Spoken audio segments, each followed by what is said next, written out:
Hey guys, it's Derek here from Gaming Tag Team, and I'm here to do the review of The Binding of Isaac, Wrath of the Lamb. This game is an indie game, and it's a very fun indie game, cheap as well. I think it's only $2-3 on Steam.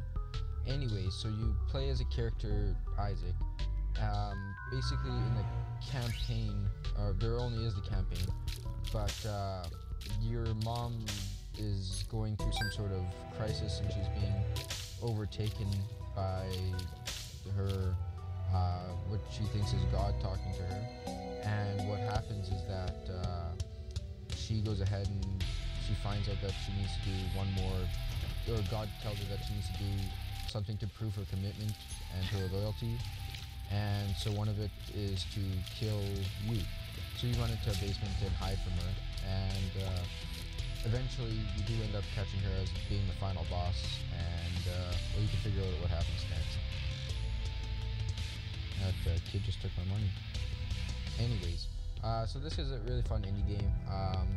As you can see here, it's a different type style, where you have like the different ways to attack. You have Eve or shift. You have a bomb to blow up rocks. You can use items in this game, and your main weapon is tears, which is a little different choice. And every level is created differently. You'll never get the same labyrinth twice. There'll always be two different ones. So as you can see here, like this boss may not be here next time. It may will, or it might. You do have multiple different bosses each level. I believe there's also 5 layers of this basement that you're in. Obviously it's very different. You don't really see these type of characters in the game. As you can see, these are very, oh, this guy got anything. Anyways, as you see, you have the life bar, you have the top left, you have your maps that you have.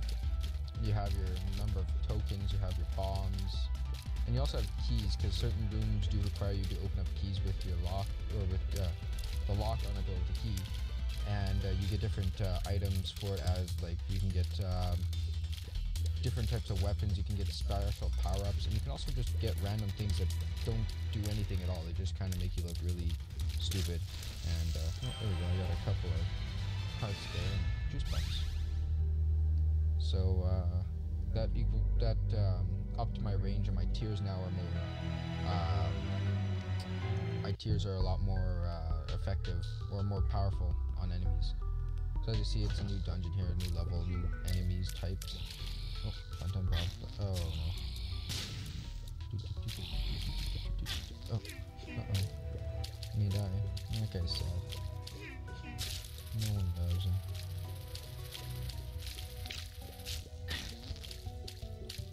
Oh, just take that fly there from me. Oh, he exploded. Happy bomb.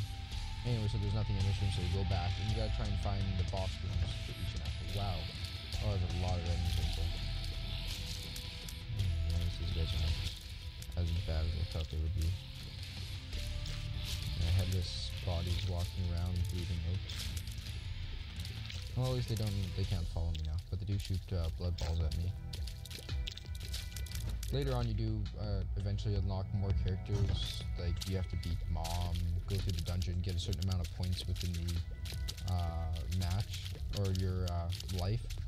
And this also has a type of game, almost somewhat of the same type of what happens when you die and don't starve. Once you die forever in the game and you never come back to life. With this one, it happens the same thing, but you get a different labyrinth each time. Like in Don't Starve, you get a different map each time. So each game, both indie games are really fun. Don't Starve, so if you haven't seen it, you can go ahead and watch the review of it on YouTube. We also have it on there. It just also came out recently too. Binding of Isaac has been out for, I want to say maybe a year, maybe even less yet. It's somewhat of a new game, but yeah, it's a really fun indie game. I do recommend you guys go ahead and get it. Oh, that did not help. Oh, I got 2 pills here. Let's use one. Tears are up. Oh, it did not work out well. Anyways, so yeah.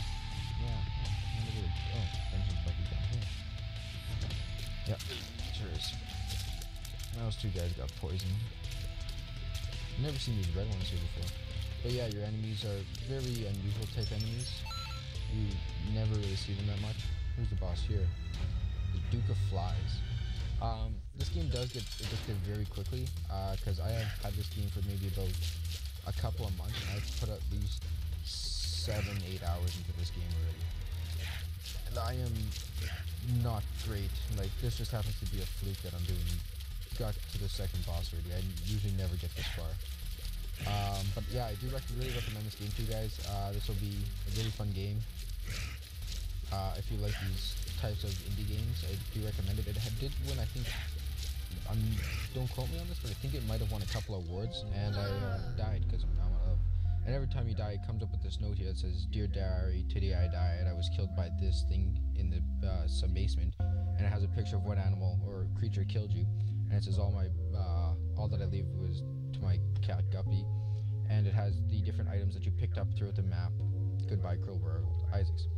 So that's the game, Binding of Isaacs. I really recommend it to you guys. It's really fun, and yeah. Thanks for watching. Please subscribe, and we'll see you later.